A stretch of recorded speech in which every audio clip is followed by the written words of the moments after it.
Mesdames et messieurs, bonjour, bon week-end et bienvenue à cette grande édition de la télévision rwandaise. Le rapport de la Banque mondiale a révélé que l'année dernière, le Rwanda a enregistré un accroissement des fonds en provenance de ses citoyens de l'étranger, ce qui l'a positionné à la deuxième place après la Tanzanie au classement des pays subsahariens. Les détails avec Kassim Youssouf. Les fonds en dollars en provenance des ressortissants africains vivant à l'étranger ont augmenté de 6,1% jusqu'à atteindre 53 milliards. Le rapport de la Banque mondiale révèle que des fonds en dollars transférés au Rwanda ont augmenté de 21% et de 25% en Tanzanie, 17% en Ouganda, 12% au Ghana et 8,5% au Kenya. Au quatrième trimestre 2022, le transfert de $200 dans les pays subsahariens coûtait 8% de sa valeur par rapport à 7,8% en 2021. Certains Rwandais de la diaspora qui envoient des fonds dans leur pays d'origine indiquent qu'ils réalisent ces transferts afin de contribuer au développement socio-économique de leurs proches.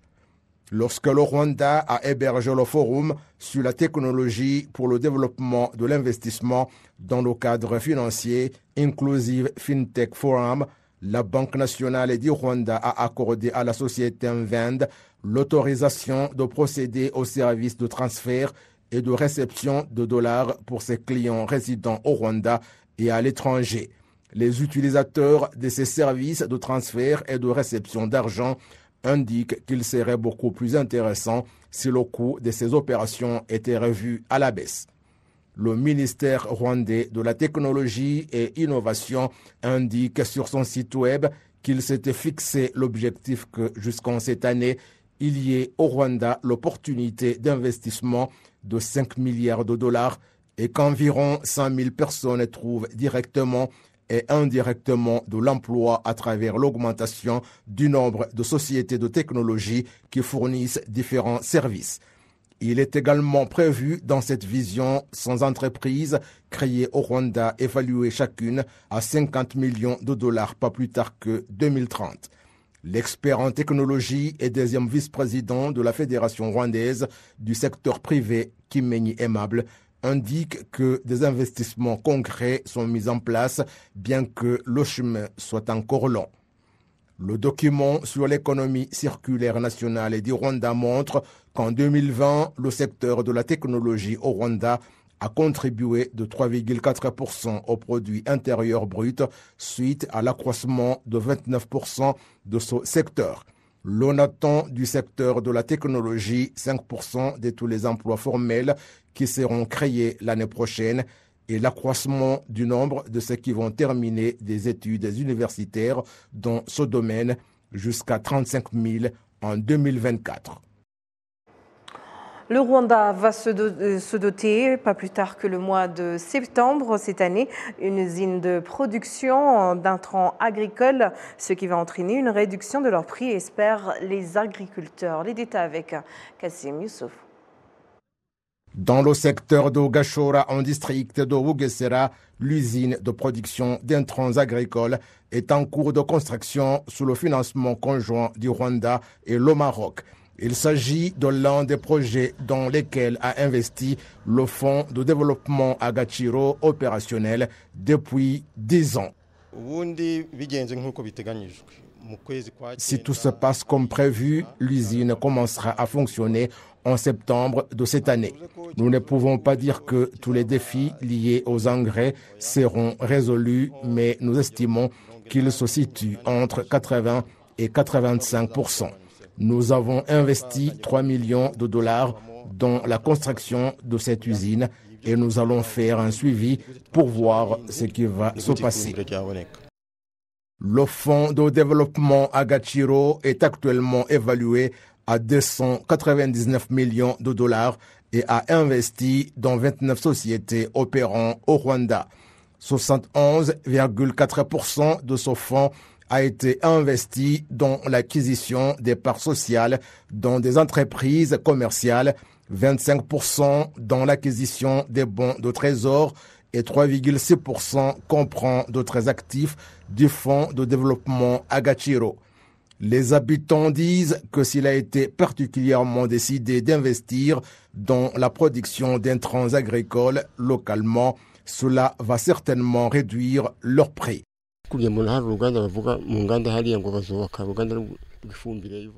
Ce sera plus facile pour nous car l'usine est en construction près de chez nous et ces engrais seront moins chers par rapport au prix actuel. Ce sera également un avantage pour tous ceux qui n'ont pas accès aux engrais.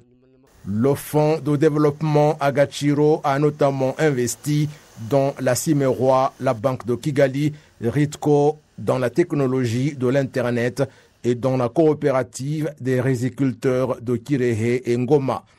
Les directions des services Irembo et du marché des valeurs au Rwanda indiquent que l'agrandissement du Fonds de développement Agaciro signifie le développement de l'économie du pays et de son investissement en général. Une année après son lancement en 2012, le Fonds de développement Agaciro était évalué à 20 milliards de francs rwandais. Son objectif est d'être évalué à 1000 milliards de francs rwandais en 2030 par rapport à environ 300 milliards actuellement. Certains conducteurs des véhicules poids lourds transnationaux indiquent qu'ils sont confrontés à différents problèmes qui affectent leur travail. Ils soulignent notamment le fait qu'ils ne signent pas de contrat de travail avec les entreprises qui les emploient. Kassim Youssouf toujours. Ces conducteurs de poids lourds transnationaux se sont entretenus ce week-end avec la police nationale et d'autres institutions telles que l'Office rwandais des recettes et ont mis en exergue les problèmes auxquels ils font face, notamment le mauvais traitement de la part de leurs employeurs qui affecte leur concentration jusqu'à ce qu'ils perdent le contrôle et font des accidents. Les plus concernés sont notamment les conducteurs des véhicules qui transportent vers le Rwanda des produits dérivés du pétrole.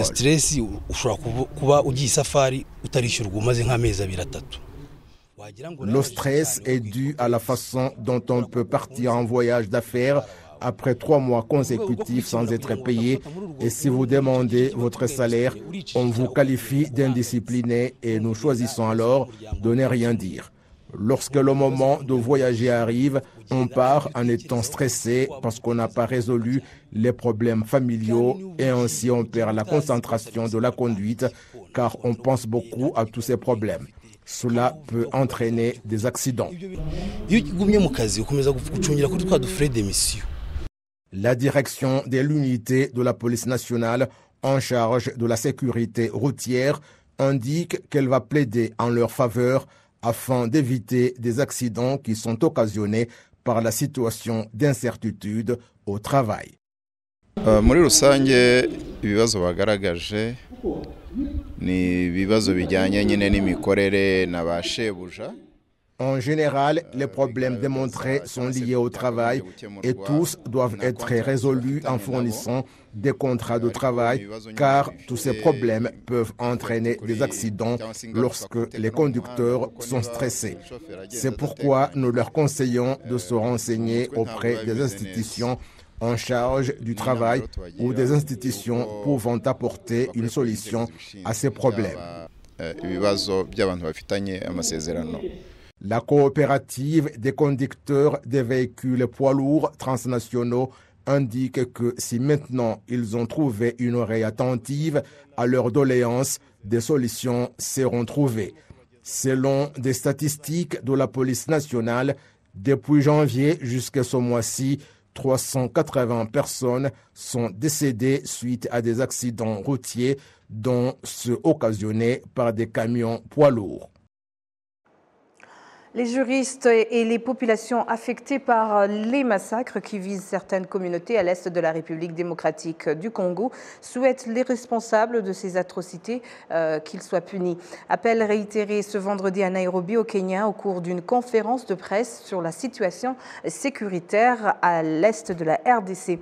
Le Kenya a été choisi pour abriter cette conférence en raison de la place qu'occupe ce pays dans la résolution des problèmes sécuritaires de l'est de la République démocratique du Congo. Jean-Paul Hachaka, l'un des juristes organisateurs de cette conférence, a indiqué qu'il est de leur responsabilité de continuer à plaider pour ces communautés qui demandent justice. Le collectif étant un groupe d'avocats qui ont été contactés par les victimes, membres des communautés Banyamulenge, Tutsi et Emma, pour les représenter, les accompagner dans les efforts de la recherche de la paix par rapport à ce qui se passe dans ces trois coins. Nous avons commencé il y a 4 ans, presque, et nous continuons jusqu'à présent. On a commencé au Sud Kivu. Nous avons étendu notre représentation aux membres des communautés Tutsi au Nord Kivu par rapport à ce qui se fait, et se faisait déjà depuis l'année passée et avant au Massissi vers Goma. Et l'année passée, nous avons été contactés par les membres de la communauté Emma qui a rejoint le collectif. Et le collectif s'est étendu. Nous avons maintenant tous les avocats que vous voyez devant vous. Je parlais de l'objectif de cette conférence. J'ai dit que l'objectif est simple. Nous voulons donner une plateforme aux victimes de s'exprimer. Nous voulons que les victimes fassent entendre leur voix. C'est ça. Et j'ai dit pourquoi Nairobi. Il y a 2 raisons principales qu'on a choisi Nairobi. On avait déjà des conférences de presse dans d'autres capitales comme Bruxelles, en Belgique. Et le mois de février, on était à New York. Et on a voulu venir dans la région pour être beaucoup plus près, proche des victimes. Et Nairobi a été choisi pour 2 raisons. La première, c'est le rôle que le Kenya joue aujourd'hui dans le processus de paix au Congo. Vous savez qu'il y a même des militaires kenyans qui sont déployés dans le Nord Kivu, principalement. Nous avons voulu que les Kenyans comprennent ce qui se passe au Congo, qu'ils apprennent des victimes la vie de tous les jours du citoyen ordinaire dans l'Est du Congo.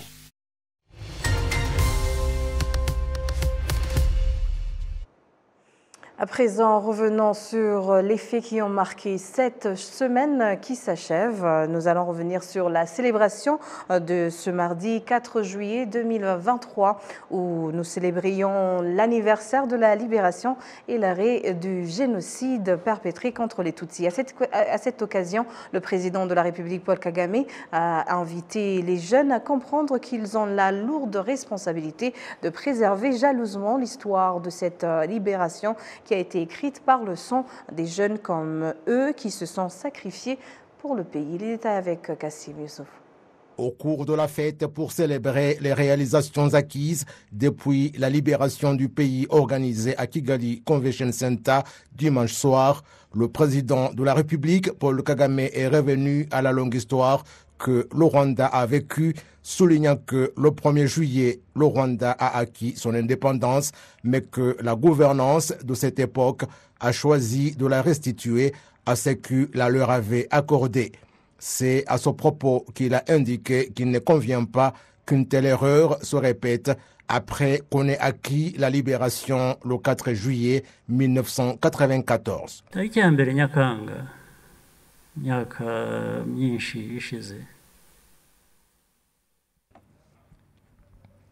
Le 1er juillet, il y a de nombreuses années, cela s'appelait que nous avons acquis l'indépendance, mais après un certain temps, c'est comme si elle a été restituée à ce qu'il avait accordé. Le 4 juillet, c'est que vous appelez la libération. Voulez-vous la restituer ou les gens seraient prêts à faire des choses plus difficiles pour garder cette libération entre nos mains? C'est un choix. Vous devez choisir comment vivre. Si vous voulez vivre dans des mauvaises conditions, vous vivrez ainsi, puisque vous savez que quelqu'un qui veut vivre dans des mauvaises conditions ne souffre jamais. Vivre sans rien faire et dormir, cela entraîne des mauvaises conditions de vie. Ce qui est si difficile, c'est de bien vivre, parce que bien vivre exige que vous travailliez pour cela.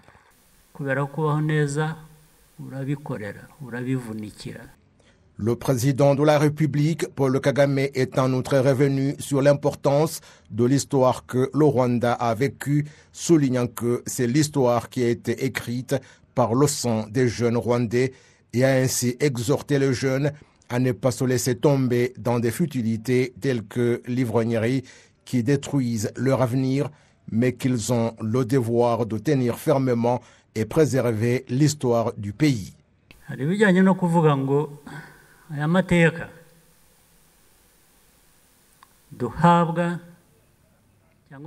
Il y a cette chose concernant l'histoire dont nous nous souvenons le 4 juillet qui a été écrite par le sang des personnes.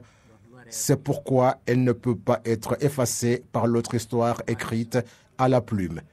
C'est bien de vous le dire car la plupart d'entre vous ici êtes jeunes.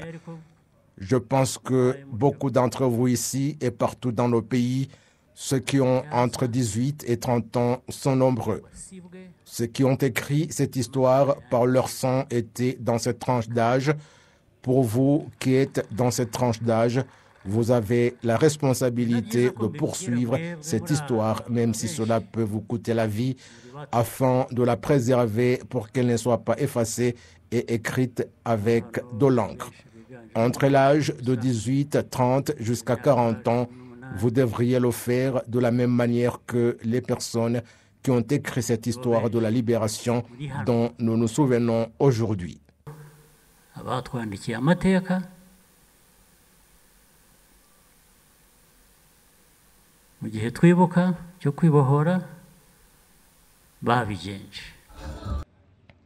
Cette fête a été un moment de convivialité et le chef de l'État a souhaité aux participants un excellent jour de libération. Le président de la République, Paul Kagame, a au cours de cette semaine exhorté les pays des Caraïbes à coopérer davantage avec les pays africains pour trouver ensemble une issue aux défis partagés. Le président Kagame s'exprimait à l'occasion du 45e sommet des chefs de gouvernement de la communauté des Caraïbes à Trinité et Tobago.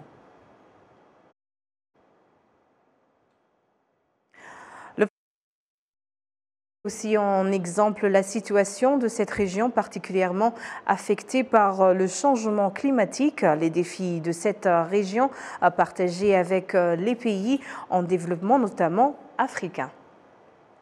Dans un entretien exclusif avec la télévision rwandaise, le président de la République, Paul Kagame, est revenu sur les défis sécuritaires de la sous-région, en particulier la guerre de l'Est de la République démocratique du Congo. Faisant allusion au dernier rapport des experts de l'ONU sur la RDC qui ne dénonce pas la présence des FDLR à l'est de ce pays, le président Kagame a montré que les Nations Unies ont failli une fois de plus à leur responsabilité dans la recherche d'une paix durable dans la sous-région. Le président Kagame a expliqué que cette passivité de l'ONU est exprimée par le silence absolu face à la nocivité des forces génocidaires des FDLR, lesquelles opèrent à l'est de la République démocratique du Congo, en totale collaboration avec les forces armées de la République démocratique du Congo. Because if you look at again the report, there is highlighting. Et quand vous lisez ce rapport, vous trouverez qu'il passe en revue certains problèmes, mais il évoque plusieurs fois le groupe du M23. Le M23 est devenu comme un problème pour tout le monde, un problème presque universel. C'est comme si le M23 cause des problèmes aux pays européens, aux pays américains ou aux Africains, mais ne parle pas publiquement quand il arrive au FDLR ou aux autres savants groupes armés qui écument l'Est de la République démocratique du Congo. Il ne parle que du M23 et des ADF. Des fois même compare ces groupes ou assimile l'un à l'autre. Par contre, au sujet des FDLR, ce groupe génocidaire qui, ces derniers temps, opère conjointement avec les forces armées de la République démocratique du Congo, ne disait rien. Et ça sonnait un secret pour personne. Ils sont bien identifiés, nous les connaissons très bien avec leur nom et grade militaire. Ils font comme si ces gens n'existaient plus. et qui ne constituent pas une menace qui vaudrait la peine d'être évoquée. They assume these people don't even exist, that it is not even a problem that we should be talking about. En plus des défis sécuritaires de l'Est de la République démocratique du Congo, le président Paul Kagame a fait remarquer que les pays africains doivent faire preuve de plus de volonté politique pour mettre en exécution le protocole d'accord relatif à la zone de libre-échange continentale africaine. Vous suiviez là le discours du chef de l'État avec nos confrères journalistes sur nos antennes à l'occasion du 29e anniversaire de la libération du Rwanda. À présent, le Premier ministre du Rwanda, le docteur Edouard Ngirente, a exhorté les pays africains à accélérer la mise en place des fonds souverains de développement afin qu'ils puissent favoriser le développement durable du continent. Appel lancé à Kigali à l'occasion de la clôture du Forum des investissements souverains en Afrique, tenu au cours de cette semaine qui s'achève. Les détails avec Jean Damascène Manichimi. C'est pour la deuxième fois que le Rwanda abrite les assises de ce forum après sa mise en place au Maroc l'an dernier.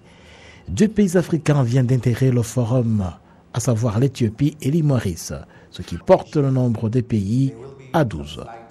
Le président de ce forum, Obad Armané, estime que le forum des investissements souverains en Afrique a un impact significatif sur l'évolution économique du continent africain, car elle permettra de diversifier son secteur.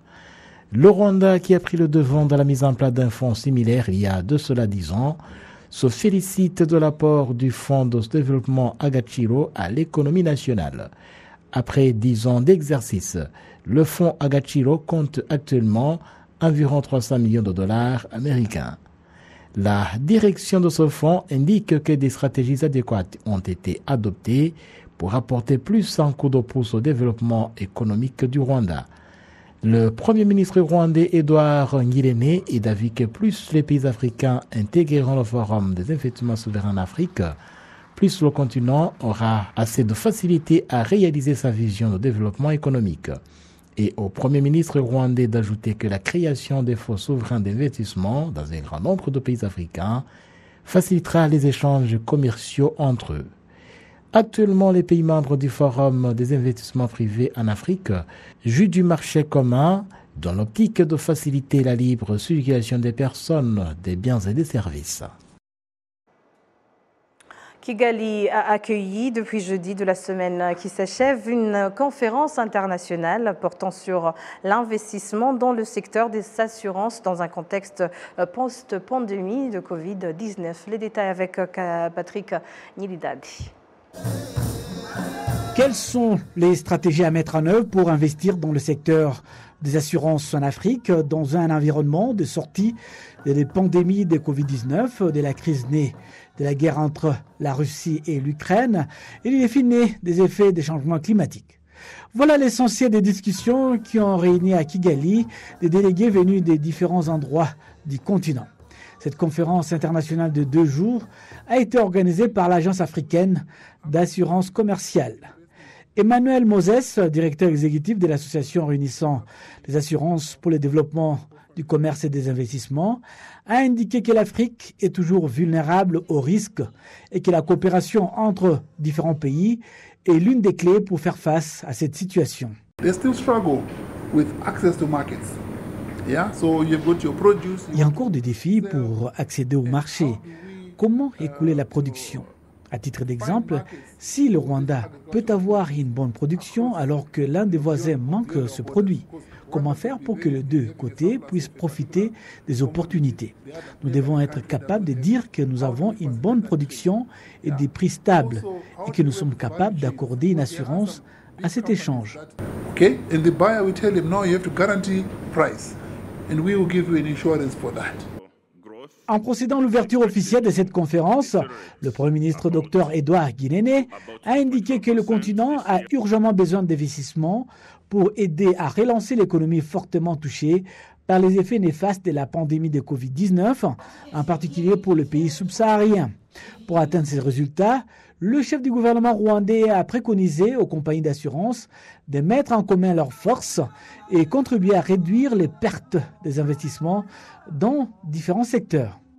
together with initiatives by governments to create investment spaces that are conducive to business. Les stratégies ont été mises en place par les gouvernements. Même une plateforme a été créée pour encourager les investissements. Cela va encourager le développement dans plusieurs secteurs. Nous pouvons faire beaucoup pour accompagner cette évolution. Nous devons faire en sorte d'éradiquer les barrières administratives qui empêchent le développement des échanges. De son côté, le ministre des Finances et de la Planification économique a déclaré que les conséquences de la crise actuelle sont à chercher dans la récente pandémie de Covid-19 qui a paralysé les échanges et bloqué l'économie mondiale, mais que la guerre entre la Russie et l'Ukraine est venue enfoncer le clou dans un contexte mondial morose. Il a appelé à un sursaut des gouvernements africains, mais aussi le secteur privé pour relancer la dynamique de l'économie du continent. Et voilà, c'est ainsi que s'achève cette grande édition. Merci de l'avoir suivi. Au nom de toute l'équipe qui a contribué à sa réalisation, je vous remercie. Bonne poursuite des programmes de la télévision rwandaise.